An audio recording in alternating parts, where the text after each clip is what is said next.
आपका स्वागत है। मैं हूं सीमा झा। नजर डालते हैं आज की खबरों पर।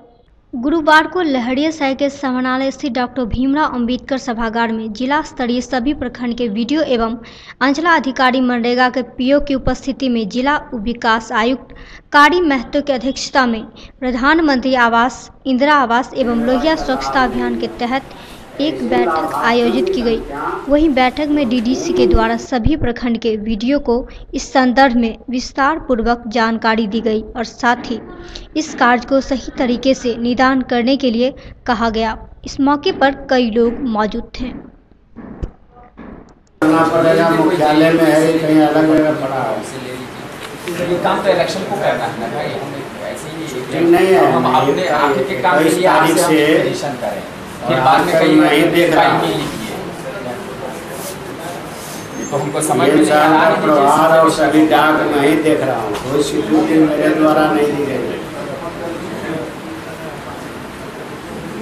आप लोग बरी हो गए क्या? इलेक्शन बरी नहीं ना हो गया उससे? हम नोडल पदाधिकारी बने तो इलेक्शन बरी नहीं ना हो गया। ये सब काम तो आप नॉर्मल कोर्स में कीजिएगा, करवाइएगा। लहरियासराय प्रधान डाकघर में निःशुल्क आधार कार्ड बनाया जा रहा है। जी हां, जिसमें लोगों को अपना नाम और पता को सही करवाने हेतु 30 रुपये शुल्क लग रहे हैं। इसका फ्री है, केवल एड्रेस प्रूफ और एज प्रूफ होना चाहिए बनाने के लिए। एड्रेस प्रूफ में चाहिए वोटर आईडी कार्ड और बैंक अकाउंट का पासबुक का और जाति आवासीय प्रमाण पत्र और बहुत सारे हैं। और क्या नाम हुआ आपका? जयवंश कुमार। इसका कोई शुल्क वगैरह? नहीं, शुल्क फ्री है बनाने का। लहरियासराय के प्रधान डाकघर में लोगों को रुपए के लिए काफ़ी परेशानियों का सामना करते हुए देखा गया और लोगों को रुपए नहीं मिलने की वजह से उनके चेहरे पर मायूसी की झलक देखने को मिली। जी हां, वहीं प्रधान डाक बाबू ने बताया कि मुझे स्टेट बैंक से राशि नहीं दिया जा रहा है। वहीं स्टेट बैंक के क्षेत्रीय पदाधिकारी ने कहा कि डीजीएम से नीचे प्रेस स्टेटमेंट देने का प्रावधान नहीं है। कहना है कि ऊपर से हमारा इंस्ट्रक्शन है कि इंटरनल मामला है कि हम अपना जो भी बैंक है हम उसको सुचारू रूप से चला लें। जब तक हमको सरप्लस नहीं होगा कैश, तब तक आपको हम नहीं दे पाएंगे। हम एसबीआई के रीजनल मैनेजर को किए हैं, चीफ मैनेजर को लिखित करते हैं उनको एड्रेस कर करके, जोनल मैनेजर पूर्णिया को दिए हैं, लोकल हेड ऑफिस एसबीआई का पटना दिए हैं, हम अपने डाक अधीक्षक महोदय को दिए हैं। लगातार हम मेल करते जा रहे हैं सबों को। बताते चले कि अपर जिला समाहर्ता मोबिन अली अंसारी ने बताया कि ये बैंक से संबंधित मामला है। साथ ही उन्होंने ये भी कहा कि एडीएम को सूचना दे दिया गया कि रिजर्व बैंक रुपया मुहैया नहीं करवा रहे हैं। इस वजह से मार्केट में लोगों को पैसों की किल्लत हो रही है। जैसा कि हम सभी लोगों को पता है कि जब रिजर्व बैंक पैसा डिमांड के मुताबिक देगी बैंकों को, तभी बैंक कस्टमर के जो रिक्वायरमेंट है उसको फुलफिल कर सकता है। आपको सूचना देने के बाद हमने एलडीएम से बात किया है। उन्होंने कहा कि सर जो हम लोगों को डिमांड है उसके मुताबिक रिजर्व बैंक के द्वारा पैसा नहीं दिया जा रहा है, इसी वजह से मार्केट में राशि की किल्लत है। इसके बारे में हम स्पष्ट रूप में कुछ भी नहीं कर सकते हैं। अब वो डिमांड के मुताबिक अगर रिजर्व बैंक पैसा नहीं दे रहा है तो वही स्थिति उसके साथ भी लागू होगी। 25 अप्रैल को बहादुरपुर प्रखंड के ओझल पंचायत के धर्मपुर पोखर की खुदाई के दौरान 2 मूर्तियां मिली, जिसमें एक भगवान विष्णु का अष्टधातु निर्मित प्रतिमा मिला जो सुरक्षित पाया गया, लेकिन इससे छोटे आकार की दूसरी मूर्ति का अभी तक पता नहीं चल पाया। वहीं औझौल गांव के लोगों के द्वारा बहादुरपुर थाने में आवेदन दिया गया। आवेदन में 2 लोगों को नामजद किया गया। मिली जानकारी के अनुसार पोखर की खुदाई के लिए कई मजदूर लगे हुए थे और करीब 11 बजे यह दोनों मूर्तियां मिली, जिसकी वजह से अजहर और चांदी के बीच भयानक तनाव की स्थिति बनी देखी गई। गौरतलब है कि औझौल पंचायत के ग्रामीणों का कहना है कि हमने मिट्टी बेचा, मिट्टी में दबे हुए धरोहर को नहीं बेचा। हमारा नाम विजय यादव हुआ। यहाँ जो है पिछले साल भी यहाँ मिट्टी हम लोग गिराए थे, जो देख लीजिए पुराना मिट्टी है। कल परसों से भी मिट्टी गिरा रहे हैं, जिसमें 3 जगह से आता है, भरौल घाट से और अपने ये नदी है हम लोग का, गोरियारी नदी बोलता है इसको। और ट्रैक्टर वाला कहाँ से लाता है वो हमको पता नहीं है, हम तो ट्रैक्टर वाला से मिट्टी गिरवाते हैं। इसमें कल भगवान विष्णु का जो है यहाँ पे लेबर काम कर रहा था, उसके दरमियान जो है यही स्लोपिंग कर रहा था, उसी दरमियान वो मूर्ति निकला। हम लोग को मालूम ही नहीं था, हम लोग आए देखे, उसको धो धा करके जो है हम लोग ग्रामीण सब आदमी ले जा करके वहाँ पूजा शुरू कर दिए हैं। उसमें अजहौल के जो है मनोज सिंह 10 गो क्रिमिनल टाइप के आदमी को ला करके गांव में मूर्ति बलजोरी छीनना चाहा। ग्रामीण जब इधर से जब विरोध किया तब मनोज सिंह का जो है कुछ लोग चला गया और बार बार धमकी दिया जा रहा है कि चांदी को हम लूट लेंगे और चांदी को किसी भी आदमी को उठा करके ले जा करके मार देंगे, नहीं तो मूर्ति हम लोग का है, दे दो, इसको हम लोग इंटरनेशनल मार्केट में बेचेंगे। हमारा ग्राम जानते हैं श्रद्धा का चीज़ है, भगवान है, उसको हम लोग अपना श्रद्धा से पूजा करेंगे। जहाँ पर 25 गांव का पूजा किया जाता है, यह प्रशासन को ही मालूम है कि ब्रह्म स्थान चैती दुर्गा का वहाँ पे जो है सार्वजनिक रूप से पूजा होती है और 25 गांव के लोग 14 से 15 हजार लोग इकट्ठा होते हैं और माँ शक्ति की पूजा होती है। तो भगवान विष्णु आए हैं तो क्यों न उनको स्थापना ब्रह्म स्थान अजहौल में किया जाए, ताकि आने जाने वाले राहगीर समस्तीपुर दरभंगा जिला के जितने भी लोग गुजरते हैं भगवान विष्णु का दर्शन करें, क्योंकि भोलेनाथ और माँ शक्ति की ऑलरेडी वहाँ पर स्थापना हो चुकी है, हनुमान जी की मंदिर बन चुकी है और भगवान विष्णु आ चुके हैं। तो उसी स्थल पर उनको स्थापना किया जाए ताकि सबका दिव्य दर्शन हो और सबको भगवान का आशीर्वाद मिले। बताते चले कि बहादुरपुर प्रखंड के अजहौल पंचायत के चांडी गांव के एक तालाब में खुदाई के क्रम में मिली अष्टधातु मूर्ति विवाद में अपर जिला समाहर्ता मोबिन अली अंसारी ने कहा कि दोनों पक्ष से वार्ता कर इस मामले का कोई हल निकाला जाएगा। साथ ही साथ इस संदर्भ में तारालाही पंचायत के वार्ड नंबर 15 के जदयू के महिला सचिव यास्मीन खातून ने लोगों को शांति और आपस में भाईचारे से रहने की अपील की। हमारे अनुमंडल पदाधिकारी के जरिए इस बाबत हमें मालूम हुआ है,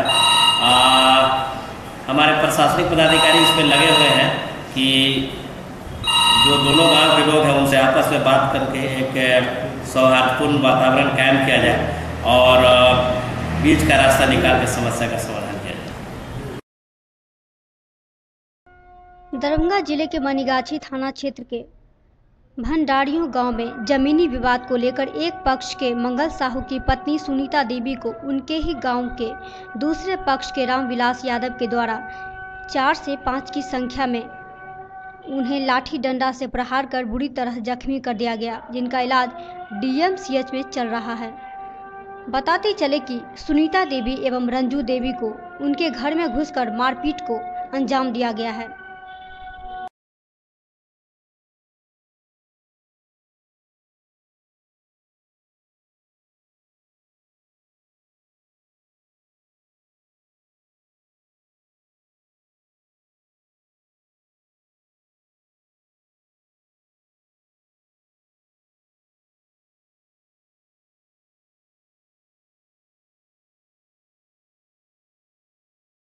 जगह जमीन साफ करे के लिए रमबिलसा कहे कि हमर जमीन है, हम कहलिए हमर जमीन है, वो कहे हम कल कि तोहर लिखायल छल, कहलिए हमर तो लिखायल है बापे दादा, अहाँ तो लिखायल नहीं।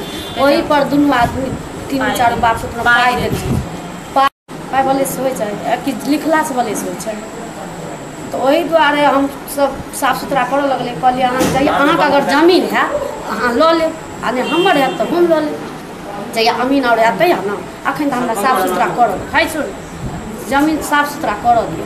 वही पर गए हम सबटा जगह जमीन साफ कए दिली पूरा जगह के, आ तब की कल रमबिल सामने से ले फाड़ा पहन लेलकै, अहाँ के चटियाबऽ लगली, तो कोई फलसा से तो कोई लाठी से 4-5 आदमी मिल के मारलक।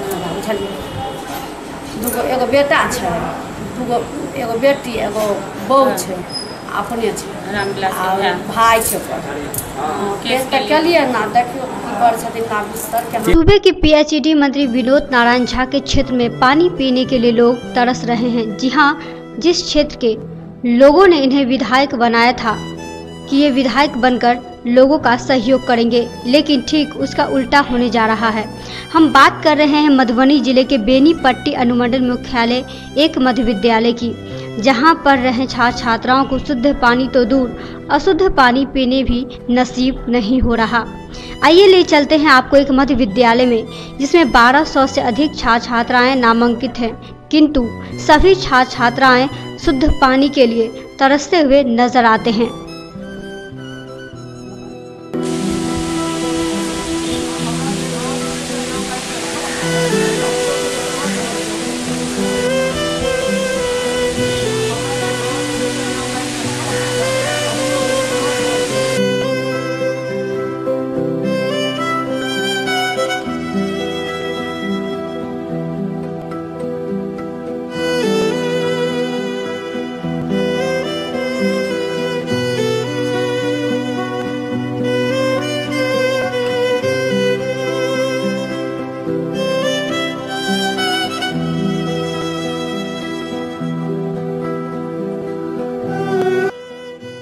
आपको हम बता दें कि विद्यालय में तो 6 चापाकल है, पर 2 ही चापाकल काम का है, बाकी 4 खराब पड़ा हुआ है।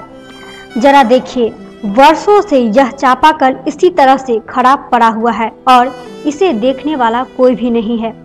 1200 छात्र छात्राएं अपने घर से ही पानी लाते हैं और उसे उपयोग करते हैं। विद्यालय के भवन को तो 4 चांद लगा हुआ है, परंतु शुद्ध पानी के लिए बच्चे मोहताज हैं। इतना ही नहीं, बल्कि छात्र छात्राएं के सिवा शिक्षक शिक्षिकाएं को भी पीने के लिए शुद्ध पानी आज तक नसीब नहीं हुआ।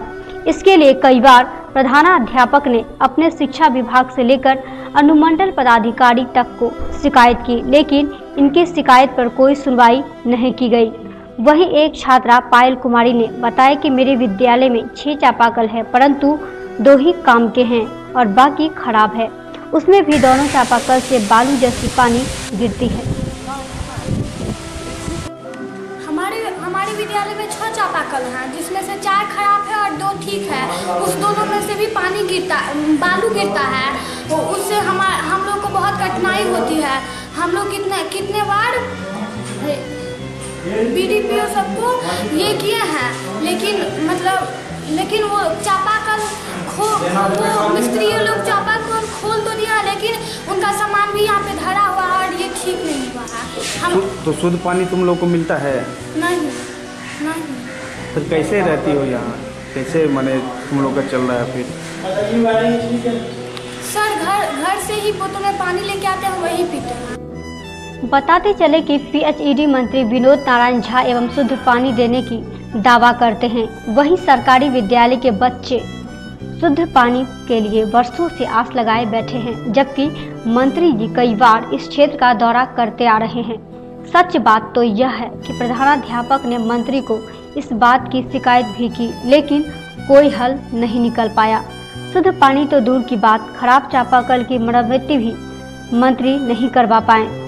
यहाँ तक कि ढकजरी गांव में मुख्यमंत्री का दौरा भी हुआ था और उनसे भी यह शिकायत की गई। इसके बावजूद भी इस विद्यालय में पानी की कोई व्यवस्था नहीं हो पाई।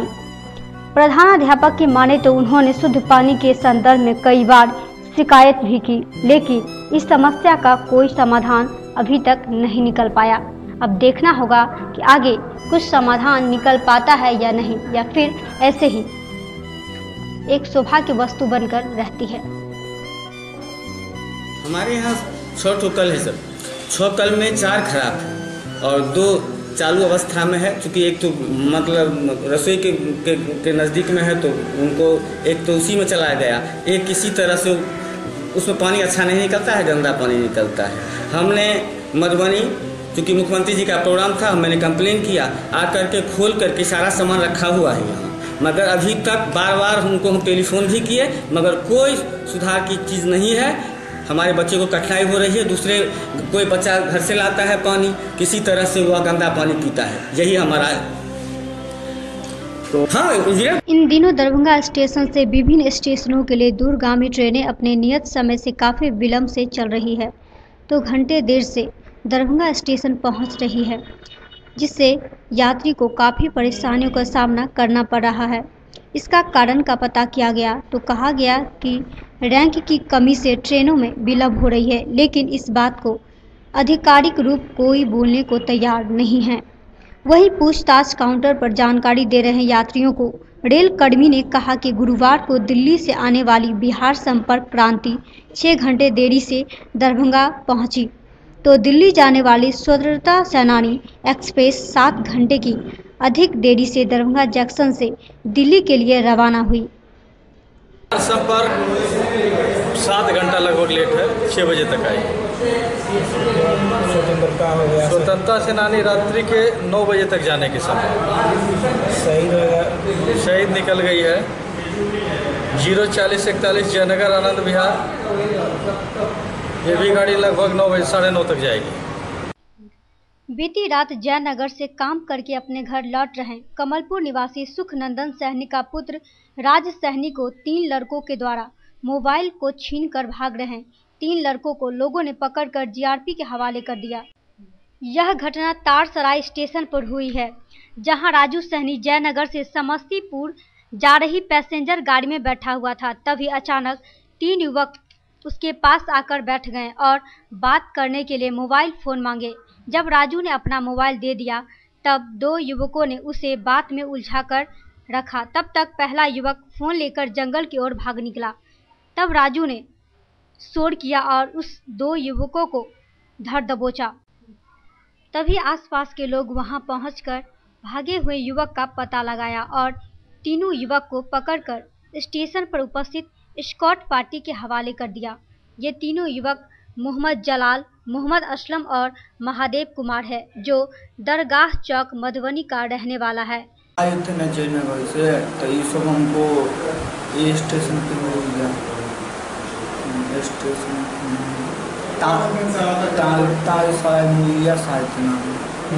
तारसाया के स्टेशन पे मिल गया। तो ये तीनों मोबाइल चढ़ाए थे, तो बगल में बैठ गया। मम्मी का फोन आया, वो मोबाइल। वही जीआरपी ने तीनों युवक को न्यायिक हिरासत में लेकर समस्तीपुर जेल भेज दिया। एक यात्री 75-210 जयनगर से समस्तीपुर जाने वाली पैसेंजर ट्रेन से लहरियासराय आ रहा था। इसी बीच में 3 अपराधकर्मी मोहम्मद जलाल, मोहम्मद असलम और महादेव कुमार सभी महुआरा दरगाह चौक, थाना नगर, जिला मधुबनी के रहने वाले हैं। मिथिला विश्वविद्यालय के द्वारा संचालित स्नातक तृतीय खंड की परीक्षा विभिन्न महाविद्यालयों में शांतिपूर्वक संचालित हो रही। वहीं गुरुवार को मारवाड़ी महाविद्यालय के प्रधानाचार्य डॉक्टर हीराकांत झा ने कहा कि महाविद्यालय में सभी परीक्षा अपने समय पर अच्छे रूप से चल रही है। तो वहीं गुरुवार को परीक्षा के सभी प्रतिष्ठा और सामान्य विषयों की परीक्षा अंतिम थी। तो वहीं दूसरी तरफ 27 और 28 अप्रैल को जीएस की परीक्षा होगी। आगे उन्होंने ये भी कहा कि 11वीं की परीक्षा मई में तो होनी है, लेकिन बिहार विद्यालय परीक्षा समिति की ओर को लिखित पत्र नहीं आया है, जिससे तिथि के ऊपर संशय की स्थिति बनी हुई है। जैसे ही लिखित रूप से परीक्षा की तिथि आ जाएगी, तो 11वीं की परीक्षा ले ली जाएगी। डिग्री पार्ट 3 की परीक्षा अब अंतिम चरण में है, बल्कि आज लास्ट डेट है परीक्षा का। 8th पेपर चल रहा है। इसके बाद 2 दिन 27 और 28 जीईएस का परीक्षा है। और कुछ पेपर जो पेंडिंग थे, जो भारत बंद के कारण जो 10 तारीख का परीक्षा जो था सो पोस्टपोन कर दिया गया था, उसकी तिथि भी प्रकाशित हो गई है और वह 3 तारीख को दोनों सीटिंग में निर्धारित है। और एक होम साइंस का परीक्षा था, जिसमें कि क्वेश्चन का कुछ उलट हो गया था, जिसके कारण परीक्षार्थी वंचित रह गए थे। उसका एग्ज़ाम 4 तारीख को सेकेंड सीटिंग में दिया गया है। और परीक्षा जो है सो कदाचार मुक्त परीक्षा हम लोग ले रहे हैं। और हमारे सभी शिक्षक के रूप में कोई मामला नहीं आया, कोई किसी तरह का कोई परेशानी नहीं है और कदाचार मुक्त परीक्षा चल रही है। और ये अंतिम चरण। कुछ दिनों के बाद 11th की भी परीक्षाएं होंगी, तो उसकी क्या तैयारी चल रही है? क्या कुछ दिन के बाद 11th का परीक्षा होगी। अभी हम लोगों को विधिवत उसकी सूचना नहीं मिली है। बिहार विद्यालय परीक्षा बोर्ड से उसकी सूचना निकलती है, जो इतना से इतना दिन के अंदर में सभी कॉलेज या जो इंटर कॉलेज हैं वो परीक्षा का संपादन करें।